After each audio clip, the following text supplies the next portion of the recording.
Sounds like everyone can hear, and you can see the presentation hopefully as well, the PowerPoint. All right. So, what about the remote? Is this it for clicking to the next slide? Awesome. All right. So here are some of the things we're going to go over tonight. Our staff, philosophy, roster formation, important dates, websites, and so on. You guys know how to read. Before we get started, obviously I'm there as the recreation specialist, the person that's over the league. Todd is my supervisor who is handing out the stuff at the door. So if you ever need to speak to someone over me, you can speak to Todd or you can speak to Derek. Email is generally the best way to contact us. Marlinda was at the door over there. She's usually at games almost every Saturday. Mitty was out there helping and will be out there helping for a while as well. And she'll be helping coach a couple teams as well as possibly out there on Saturdays.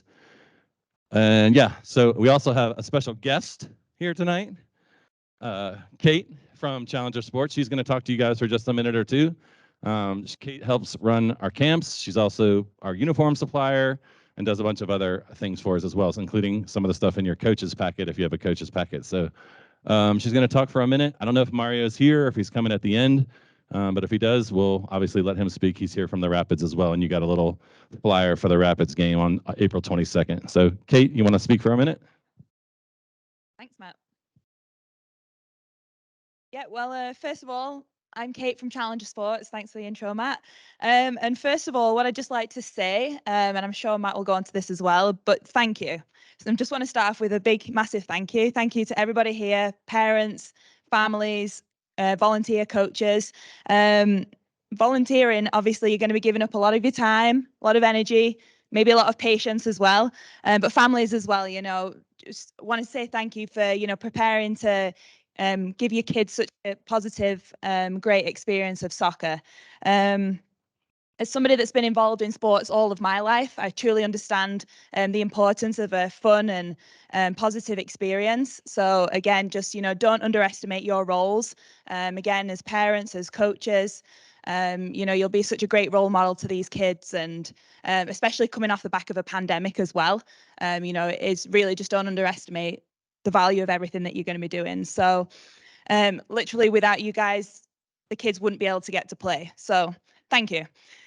Secondly, so Challenger Sports, the company that I work for, we actually have two mission statements. So number one, we want to put smiles on kids' faces. And two, we want to grow the game of soccer, that is. Obviously, hopefully you can tell I'm not from here. I'm from England, where, soccer, football is absolutely massive. It's definitely growing, so much over in the US. But a big part of what we do is just trying to grow the game and the love of that game over here as well. So a couple of ways in which we do that. One is to help with coach education. So as Matt referred to, hopefully all of the coaches that are here tonight have picked up one of these booklets. So again, this is just like a free little resource that we provide, and there's a few little games and ideas, things like that in there. We also provide, we've got a free online resource as well. I think there's printouts up there as well of that, how to get online and get that information. And if not, Matt will be sharing that as well down the line as well. So a lot of just free resources. Again, just trying to help you, to help the kids, help the community, and help the game as well. The other huge part of what we do is work with the city of Aurora to provide week-long summer soccer camps. So again, hopefully everybody picked up some of these flyers as well. So this summer, we've actually got 4 weeks of camp with the city of Aurora. And we coach kids from all the way from 3 up to 14 years old. Our camps are a week long, so Monday through Friday. We actually bring coaches over internationally. They come and travel around the US to live with host families in the communities as well. So it's a great cultural experience, but it's also just a great way to obviously can allow the kids to continue playing over the summer, developing their skills. And honestly, it's just a really fun experience. So again, coaches, you should have bundles of these. So please do pass them out to your families, to your players. Again, it's just a great positive experience, which again, we feel like that's just what everybody needs, especially now that we're getting back to normality. So that was pretty much it from me. So thank you for your time. Thanks for having me. Good luck this season. Hope it goes well, and enjoy the meeting. Thank you, Kate. So regarding the flyers, I know there's people at home, obviously, that didn't get the flyers, or coaches that didn't get the coaching information. The link, Don't worry, I'm going to share the link to the camp 1,000 times. I'm going to bring the flyers to the games on Saturdays. The coaching information I'm going to send out to the coaches that are, well, probably all the coaches, so they get it via email. So thank you, Kate. All right. So I was wondering if someone's brave enough to speak, preferably a parent, not a coach, but doesn't matter. We're going to go into philosophy of our league first. What you want for your child in this program? Anything? Raise your hand. To have fun. That's great, of course. What else? What do you want to have? No? That's it? To learn fundamentals, to learn some soccer skills. Teamwork, somebody said. Yeah? Anything else? Meeting new friends. I heard something else up there. Good sportsmanship. Fantastic. Not just for the players, but for the parents. Right? We'll talk about that a little bit too. So yeah, here it is. We're a recreational league to allow participants the opportunity to play in an environment that fosters physical, emotional, and social growth while learning the fundamental skills of soccer. A safe space, right? Hopefully the kids are positive with each other as well. Wins and losses, it's not really what we're here for. This is a recreational league. 4U, 6U, 8U. We do not keep score. We do not keep standings. Yes, people know the score, but it's only really the parents that are, well, sometimes the kids are too, right? When they say, did we win? I just say, did you have fun? Usually the answer is yes. So I don't care what the score was. Equal amount of playing time with an asterisk. We'll talk about that as we get further in. And you see at the bottom, fun. So all the things that you guys said are great answers and things that we strive for. So you also got the We Care flyer, which talked about cheer, accept, respect, and encourage. That doesn't mean, obviously, it doesn't include yelling at refs. It doesn't include coaching your child if you're not the coach. It just includes positive feedback. Good job, good try to the other team. You know, just be positive. Focus on fun. NAYS is National Alliance for Youth Sports. So I'm a CPRP, which is a Certified Park and Rec Professional. That's through something else. NAYS has what's called the CYSA, Certified Youth Sports Administrator. I'm that as well.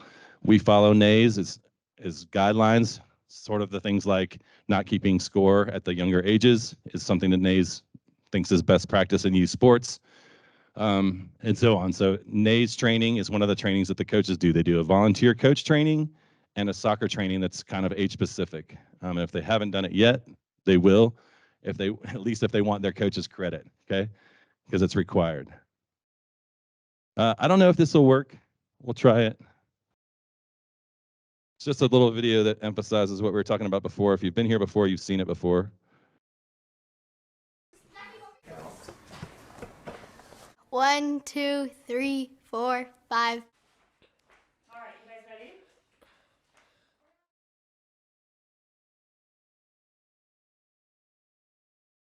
I prefer that my parents, if I play bad, don't say anything. And if I play well, it doesn't really matter if they compliment me on how I play. I just I don't know, I prefer my parents to, not talk as much. I can hear them like cheering me on, and I'm like thinking in my head, just shut it, I'm trying to focus. My mom yells in Spanish, like, go, go, go. My mom usually says, use the backboard. You should use the backboard. I get angry because it annoys me. I'm kind of embarrassed. She tells me to get in the position that my coach told me not to get in. I'm like, well, no. And then she's like, get in your position. I'm like, no. I get a little tense when I have a certain score to get, and she's like, you gotta get that whatever score. And I'm like, I don't like it when they try to push me even more, even though I'm trying really, really hard. Coming from the coach's mouth is kind of better, I feel like, because your parents are there to support you and your coach is there to help you, you know? You just start screaming, Valentina, run faster, make a basket. But but I just start going slower every time when she says that. The other people were like, wow, that mom is like really wanting her kid to win. In my inside, you can't see it, but I'm inside saying, be quiet, be quiet, be quiet. Sometimes I just look into space. I try to listen to them and then do what they say to so they don't start yelling again. I don't really want them to give me that much advice because then I might forget it all. Sometimes I get nervous. When they yell and nobody else is yelling. Sometimes it can embarrass me, like a lot. Wait. What's going on? We're just trying to do this, but you want us to try harder? Well, I am. I'm not going into a game not trying my hardest. That'd be like messed up. Yeah, it's a lot of pressure.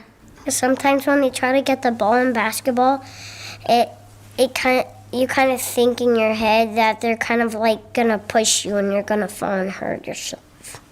They don't need to always be telling me what to do every minute of the game. They kind of just gotta let me play. I love when you say really nice. I got it, Mom. I'd like to look back and I'd like to see you smile or give me a thumbs up. Mom, I wish you would be a little bit quieter. Say you play good and you couldn't get them next time. When they smile and say good job. Mom and Dad, thank you for loving me. I love Be my supporter. when I'm upset, my mom and dad cheer me up. Sometimes I forget about all the work that they do for me. Be my biggest fan. We need a lot of love. I want you to know I need big hugs. I love the snacks that you bring me. It makes me happy when you always encourage me. Thank you, Mom and Dad. Please just be my mom and dad. Yep, that's it.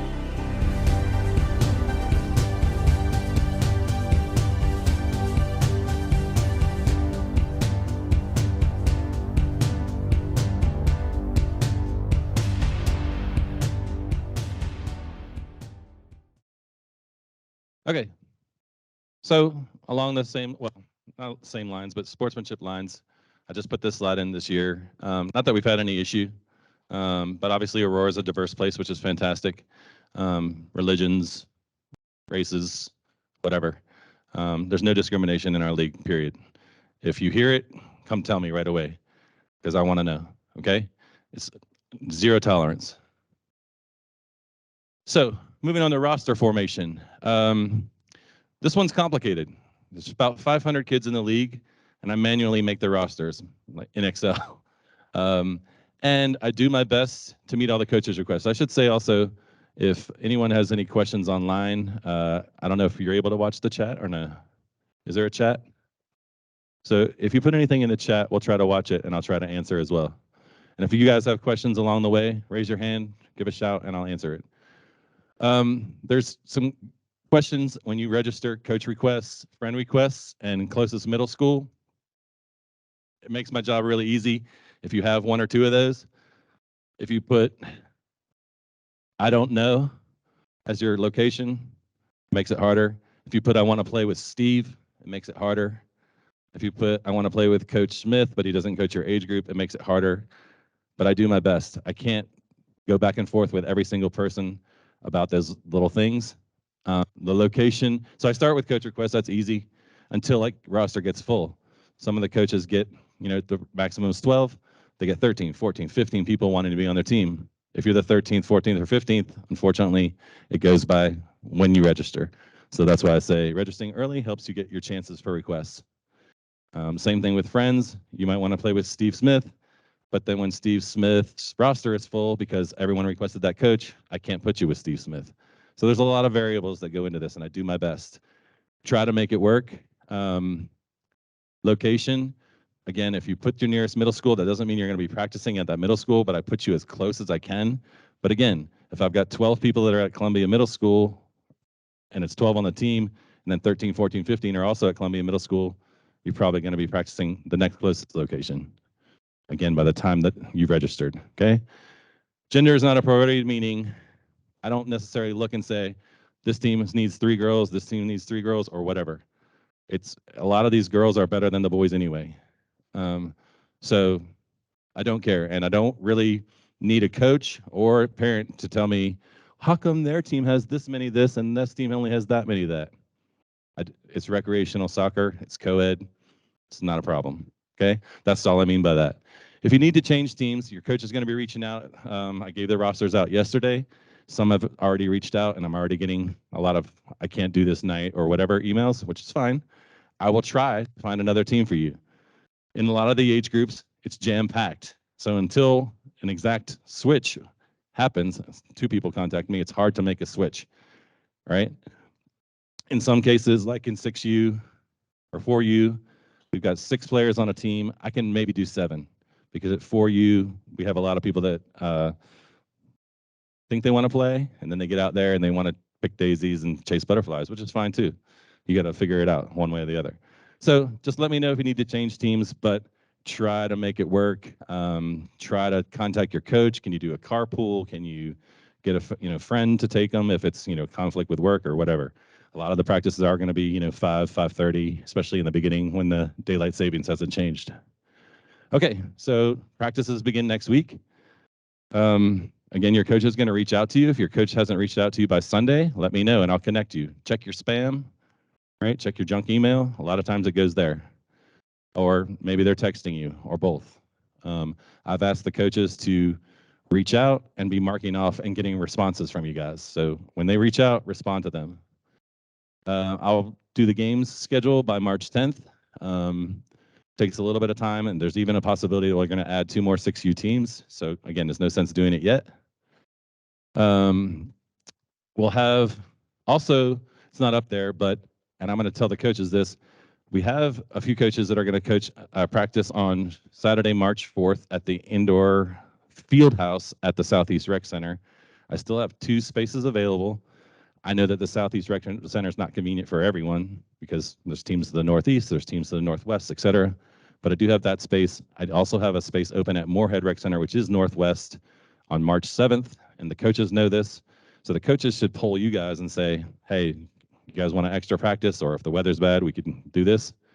So we have that. Also, if we have bad weather in either of the next 2 weeks, I can permit outdoor fields on Saturday, March 4th, Sunday, March 5th, or Saturday, March 11th. So if you want an extra practice or you don't get your practice in this week for whatever reason, let me know and we can do that as well. So we had a postseason coaches meeting that we had about 10 or 15 coaches attend, and one of the things they said was, how can we get to practice on a field with lines? Well, the only fields with lines really are the actual game fields. The parks don't have lines. It's just not going to happen, right? There's 50 parks or whatever. So on the 18th or Friday, March 24th, ASP is Aurora Sports Park. There'll be an option for teams to go and practice there or potentially scrimmage there as long as there's another team in your age group coming at the same time. So I'll send that out to coaches. And again, coaches, you poll your parents and see if they're available. 18th falls in the middle of the spring breaks. I know the spring breaks can be an issue. So, but if you've got 75, 80, 90% of your team, maybe you want to do it. First weekend of games, March 25th. I know that's the back end of one of the spring breaks, but if we can't start any later than that, or we won't get the 6 games in, and even still, it'll be tough sometimes. So Fridays, April 14th, 21st, and 28th, I have one of the turf fields at the sports park.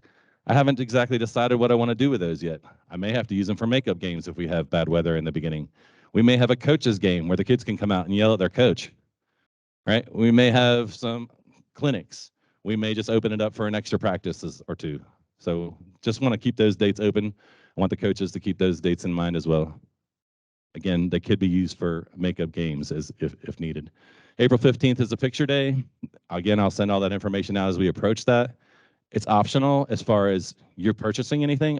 It's not about that. It's about just the team coming together and taking a picture. So we want everybody to do it. But again, if you don't want to buy anything, that's fine. Just be in the picture, be a part of the team. Makeup day is the next Saturday if we need it, if we have rain on the 15th or whatever. We have the Aurora night at the Colorado Rapids game. You have a flyer in your packet there. And then April 29th would be the 6th Saturday after March 25th if we don't have any makeups. The only weekend we have is May 6th for the makeup.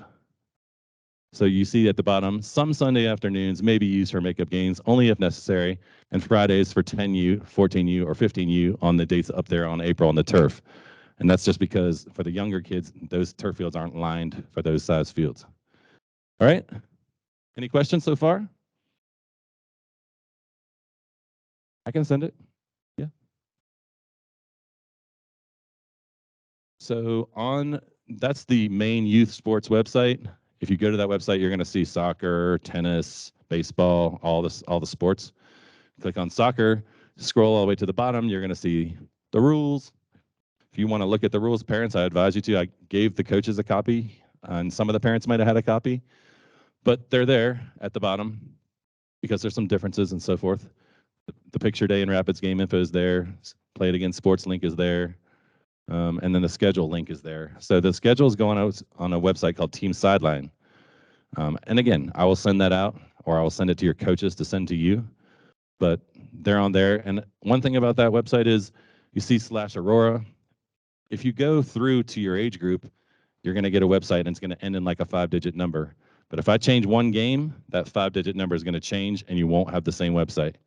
So go through that website and link to your age group. Don't bookmark your age group's page, because if something changes, your bookmark will be old. So on the Spectator Code of Conduct, this is something that the coaches all got a copy of that are here tonight, and I'll send the other coaches a copy via email. You basically need to get each parent's signature. The left-hand side is basically, if you do some bad things are going to happen. So it's about behavior, it's about expectations, it's about suspensions and other things like that I haven't had to do in this league in the 4 or 5 seasons that I've been here. It's been 4 years, but COVID, you know. Anyway, it'd be great if your team parent takes that form at the first practice and gets it done and then sends it to me. It needs to be done before the first game. Obviously, maybe not every kid's going to be at the first practice, so it might take 2 or 3. But I need that sent to me before the first game, and I wouldn't give the uniforms out until you have the parents sign that. So that says the same thing here, but uniform handout. Obviously, all the coaches that are here, I think, have done all these 3 things. They will complete the volunteer coach and soccer specific training if they want the 50% credit back. We pay for that training for them. And then with the uniforms and sizes, almost every team is going to have 1 or 2 extras, which gives a little bit of flex in what sizes there are. The lower the number is, the smaller the size. The bigger the number is, the higher, the bigger the size. So as you can see there, I wouldn't start giving the jerseys out the first day when you've only got half the team there, because then you're going to find out that you needed that size for someone that's coming the next practice. So just wait until you've seen everyone and line them up, biggest to smallest, and give them out, biggest to smallest. That's going to be your best set. If there's really someone that needs XXX or triples youth extra small or something, then you need to let me know. I have sets of jerseys in different age groups where we can pull from, where if they've got an extra, I might be able to get it. Or if I have to, I'll order it, but it'll take a week or 2. So here you see the picture of the uniform. We only have the Play It Again sports logo on there now. Not that that matters, but that's our main sponsor. No other jersey may be worn. Soccer shorts, athletic shorts are recommended. Obviously, if it's cold, long pants are fine too. Long sleeves are fine under the jersey. A lot of times what happens is we get out there, not enough underlayers, and they want to wear their jacket over the jersey. Well, that's okay, except for the jacket's red and the other team is red, and your jersey's blue. So that can cause an issue. Players wear their shin guards under their socks. This is always a battle. Sometimes the kid thinks it's uncomfortable, but it's a law of the game, okay? And it's just a safety issue. So you got to find socks that'll go over the shin guards and get them used to doing that at practices and games, okay? And I already said long pants, long sleeves, religious head coverings, medical bracelets, etc. We'll get into jewelry more in a bit, but no jewelry other than medical bracelets. Just use common sense. Inclement weather. Emails will be sent out generally. Yes, there's a hotline, and we'll try to do a better job of keeping the soccer stuff on there as well. I know Todd always updates it for baseball. Generally, if you don't hear from me via email, expect that everything's on. Okay? Can soccer be played in the rain? Yes. Will we play in a downpour? No. Will we play in a thunderstorm? Absolutely not, right? But we did play one game, I think it was this last fall or last spring, one set of games, was probably 40s and drizzling. And that's, not ideal, but it's playable weather for soccer. Okay, if the fields are open. If the fields are closed, we can't control that.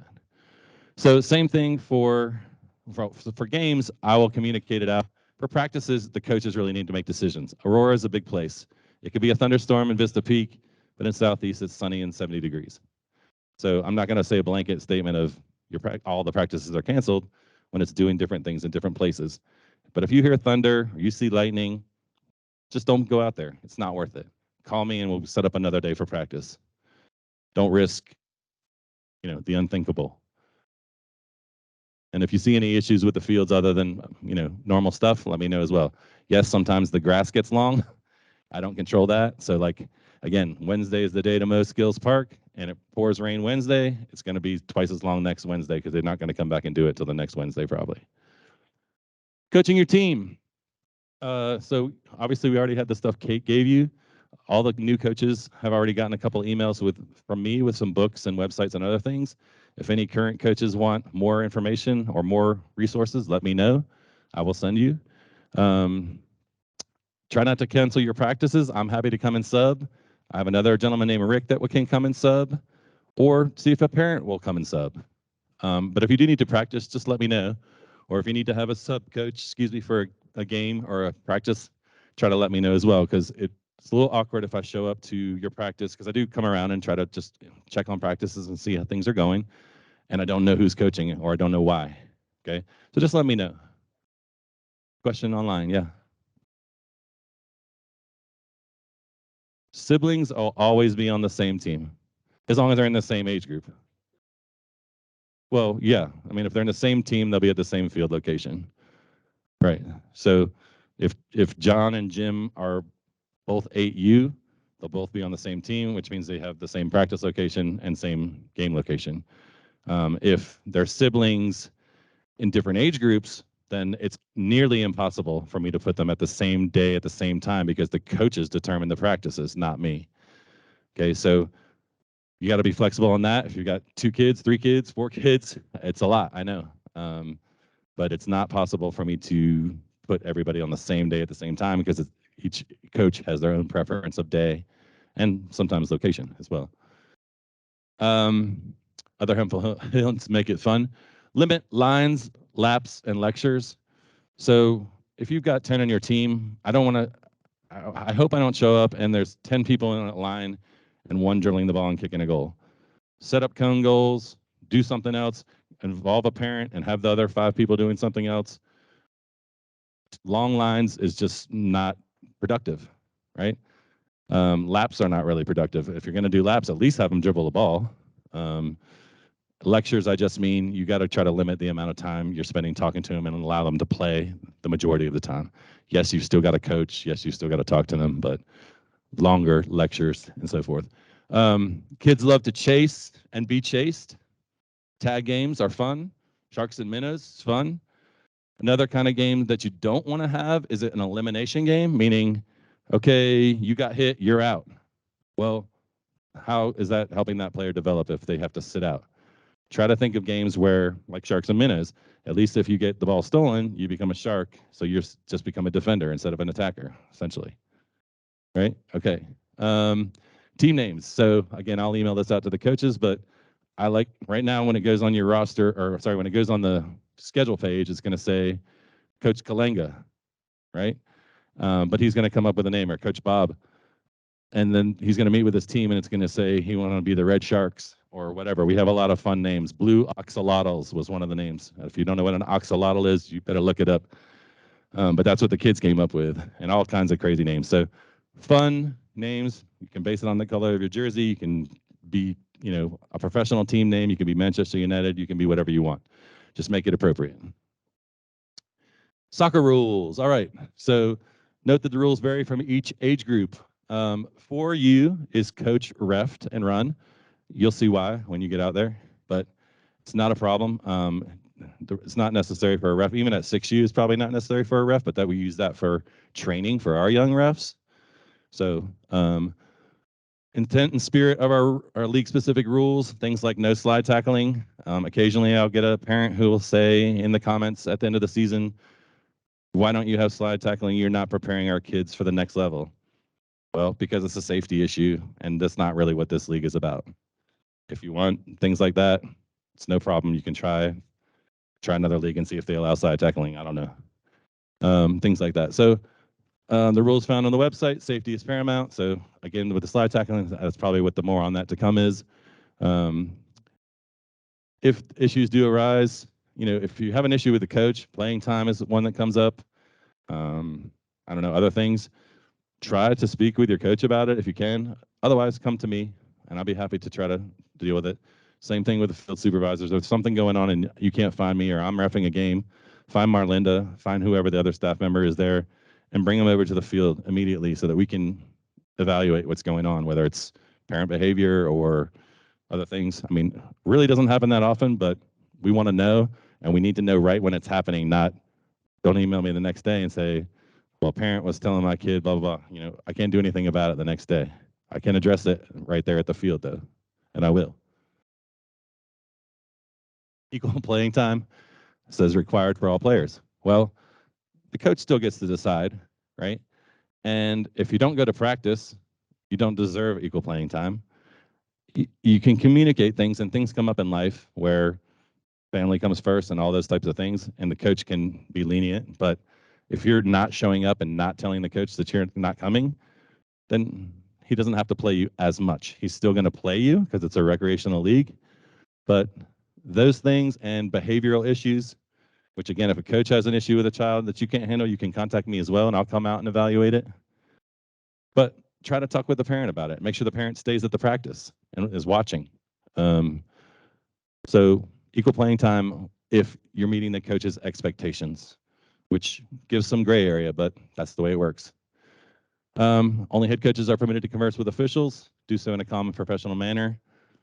Some do better than others. Assistant coaches, players, spectators are prohibited from approaching or negatively conversing with referees.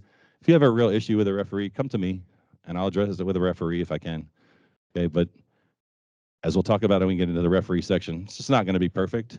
It's a recreational league. We have recreational refs. We have refs that are first-time refs. We have refs that are 14, 15, 16, 17. It's not going to be perfect. And if you really think you can do better, come on and do it. Join us.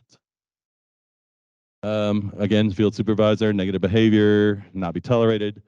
The consequences will be determined by the program coordinator. So all those things are kind of listed on that code of conduct if you care to read it when you sign it.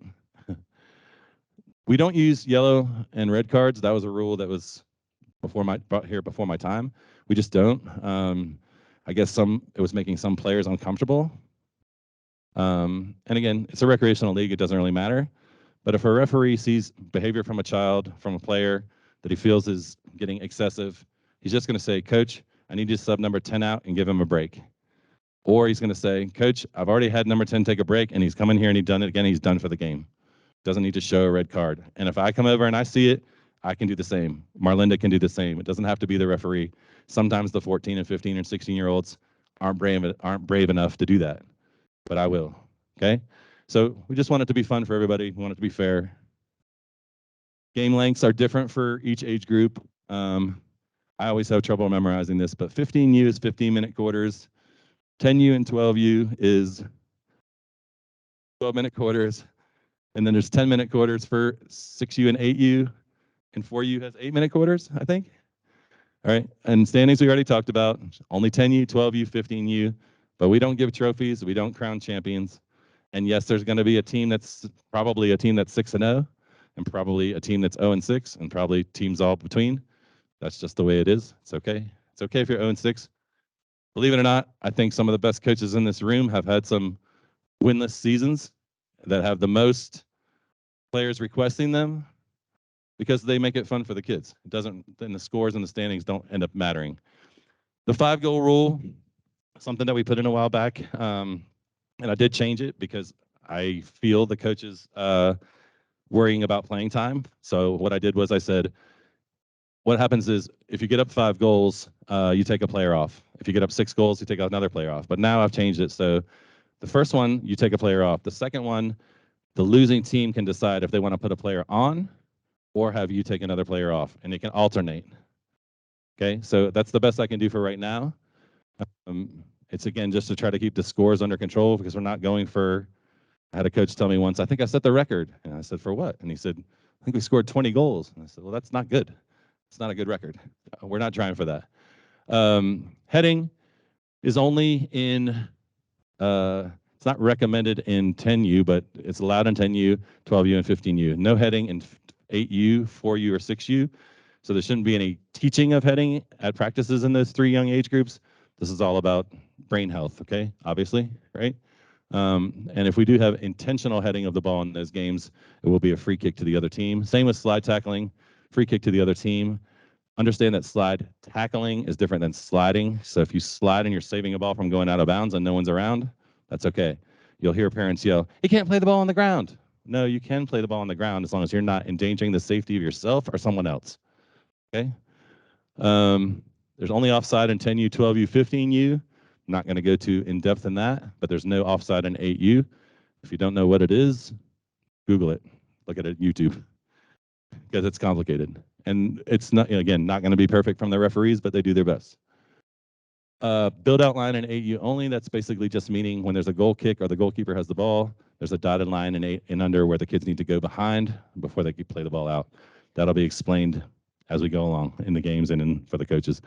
So last season, we also had an issue where, to my surprise, in a 6U game, the coach had the team set up a wall on a free kick, which, I mean, great that the coach got his kids to set up a wall, but there's no goalkeepers in 6U. So, and the goals are only about 5 feet wide.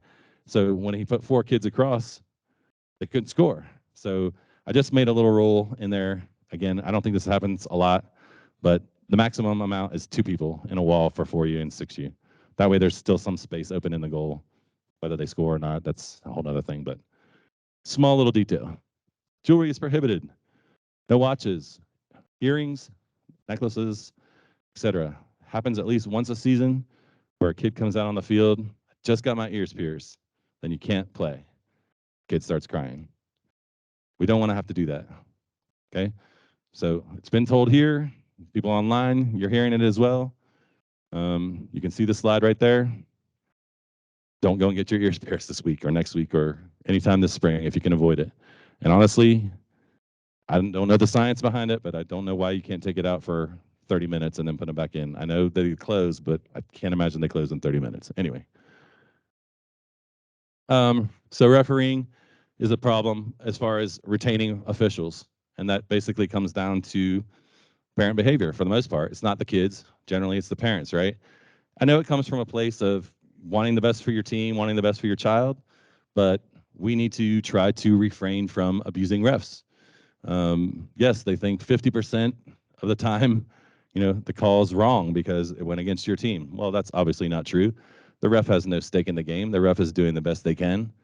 And again, it's not going to be perfect. If you know anybody who wants to ref, let me know. An example from last season was, again, a 16-year-old male referee comes over to my field because I was reffing a different game, says that a parent is arguing with him about an offside call or some kind of call, doesn't matter what it was. And he said to the parent, "Sir, please stop, or I'm going to have to ask you to leave." And the parent said, "Then why don't you make me?" Really? Really? So the kid came and got me, and I came over to the field to tell him that's unacceptable. He had left by the time I came over. Anyway, as an example, and rarely does it happen, but hopefully you guys can help police each other, and the coaches will lead by example as well, because that's part of it as well. So parents, help your coaches be on time, dropping off and picking up especially. Coaches don't want to wait 30 minutes after practice, nor should they have to. They're volunteering their time. If you're going to be late, have that coach's phone number and let them know, and at least be courteous that way. Communicate. communicate about absences, communicate about being out of town, communicate about being late or other things that may happen. Coaches, be good communicators as well. If you need any help, let me know and I'll help, I'll be happy to help communicate with them as well. Teach commitment and teamwork. So again, I saw a couple of faces when I said 40 degrees and raining. And, it's easy to say, we're just not going. That's that, no. Well, you're part of a team. Your team depends on you. We don't want to show up and not be able to play a game or have to have half the team play with the other team because it's cold or because it's wet or because you're tired. I mean, I get these things happen, but if there's real reasons, family reasons or other school reasons, that's understandable. But just not feeling it, then I should have replaced you with someone that's on the wait list because I have wait lists in a lot of age groups. Okay, so be committed and be a part of your team. Be respectful and care. We already went over the care flyer. Dealing with injuries. We pretty much talked about, we didn't talk about this yet, but dealing with injuries is basically just saying in soccer, you're going to get kicked. You're going to get your foot stepped on. You're going to get the ball kicked into your stomach maybe. And that hurts, but you're not necessarily injured. It hurts for a few minutes and then it kind of goes away. So when that does happen, parents, you don't have to run out onto the field, certainly not during a game, maybe practice, but we'll take care of it. The referees will take care of it. The coaches will take care of it. If we have a serious injury, if we have a concussion, if we have a knee sprain or an ankle sprain or something serious, we'll call you over. We'll call you over to the bench, which is usually a different area from where the parents are sitting in most age groups. Let me just say quickly, in 8U, 10U, 12U, and 15U, the parents sit on the opposite side of the field from the benches so that the coaches can coach the kids without any parent interference. 4U and 6U, I don't really care where people are situated. Sometimes the 4U parent has to hold the hand to get the kid to play, and that's fine. That's different. So dealing with injuries, just understand what the difference between getting a knock versus getting a serious injury is, and understand that you don't have to come running on the field. We're going to take care of it. Volunteer to help with the snack list. You heard the girl in the thing. She said, I love the snacks that you bring me after the game. Snacks is one of the most important things of the whole season. So, get a parent. Coaches get a parent. Parents volunteer to the coach to be the team mom or dad with the snack list or whatever you can help with. And be a parent, not a coach unless asked, and that includes at practices. You can be an encourager, but you shouldn't be telling the child what to do. Again, I know it comes from a place of wanting the best for your child, but let them make mistakes. Let the game teach them what a mistake is versus you constantly kick it, pass it, shoot it, do this, do that. It's not really, it's going in one ear, out the other anyway, right?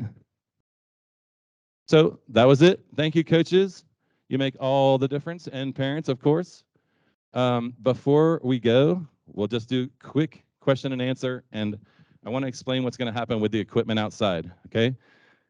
New coaches that have not coached with us before, I want you guys to go first. You're going to kind of start at this end of the table. You're going to get a coach's shirt. You're going to get some cones, pennies, balls, whatever we have. And as we go, we're not going to run out of, we might run out of pennies. We probably won't run out of much of any, tons of balls. And honestly, each kid is supposed to have their own ball. So we're going to give you like 3 or 4 balls. If you really need more, let me know. I'll give you more. If you hang around till the end, there's more. And that's fine. The balls are not for just the kids or parents. They're just for the coaches. All the equipment is just for the coaches. The coaches are going to get uniforms as well. The coaches are going to give those out at a later date down the road when they get the, again, we've got 4 weeks, I think, of practice before the first game. So we've got time on all that. Any other questions? Questions online? From the chat? Or questions? Okay, I have a question here.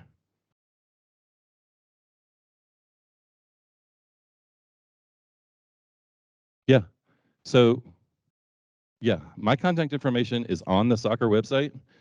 My email is my first initial M, last name Barlow, B-A-R-L-O-W @auroragov.org.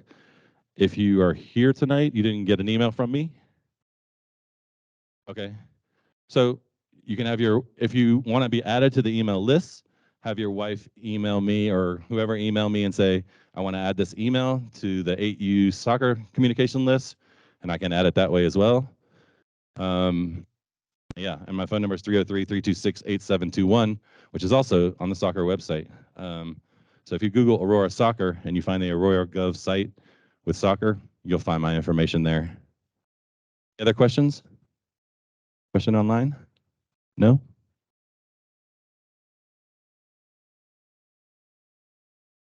Okay. 1 second, I saw the 2 hands back there. I'll come to you. I think we have one online.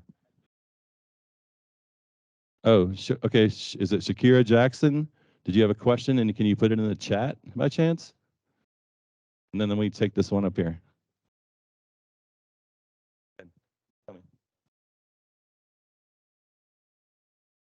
We do not require birth certificates.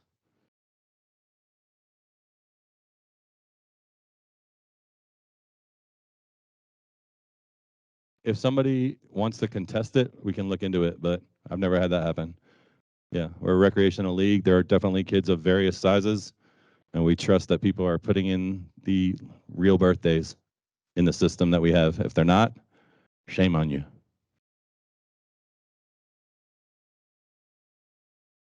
Yes, yes, yes.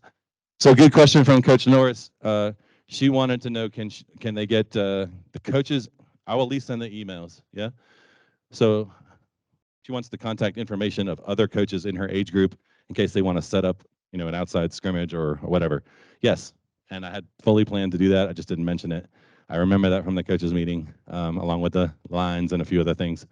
I guess, yes, okay. Yes, okay, so Shakira asked, you said we'll be contacted for practice soon, right? Yes, if you do not hear from your coach by Sunday, reach out to me on Sunday or Sunday afternoon, okay? I'm gonna follow up with all the coaches again. Hopefully they're either listening or they're here, and they need to really be contacting you no later than tomorrow or Saturday. And I said probably a third already have. And there are a couple coaches or a couple teams that I'm gonna be starting to help coach. So we'll get coaches as we go if we need to. One more question?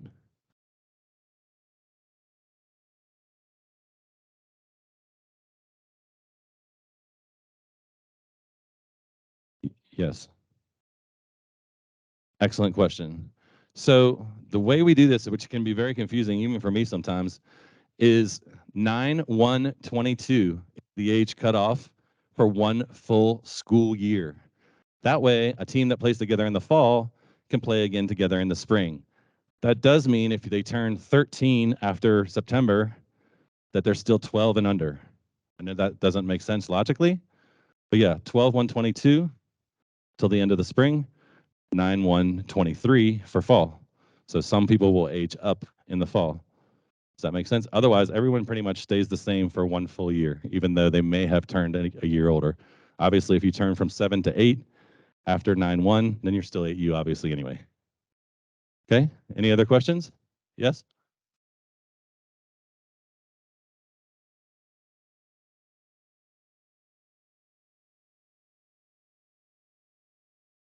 Yeah.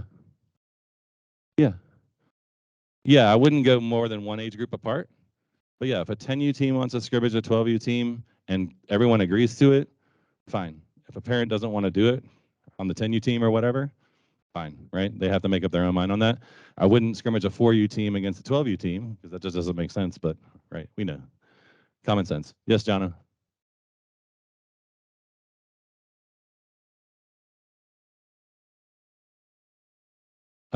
So my suggestion for the first 2 weeks is start early and end early, or use one of the indoor spaces I gave you, or use one of the Saturdays or Sundays. Yeah, as long as your parents agree with it, it's fine. I mean, you're not gonna get, I think the parks, technically we don't have a start until 4:30 or 4 or 4:30, whatever it says on the permit that I send you. So if you have two teams and you're trying to go back to back, you may have to go side by side or something, and be creative that way. Any last questions? When is the 15 cutoff? Is it as soon as they turn 15 or 16? So again, it's 9/1/22. They had to be 15 before that date. If they turn 16 before 9/1/22, they're not eligible for 15 and under. If they turn 16 after September 1st, they're still eligible for 15U. Until this fall, they won't be. This spring they are. In the fall, if they're 16, they won't be eligible for 15U. Hopefully that makes sense. I know it's a little counterintuitive. All right, well, I did keep you here the full hour. My apologies. So yeah, Todd, Mitty, and Marlinda will be out there with clipboards, and I'll be out there following too, and be giving out equipment. Let's have the new coaches line up first, and if any of the old coaches need equipment or their jerseys, please wait. And I say old coaches, you know what I mean, the coaches that are returning. You're not all old like me. Thanks, everybody.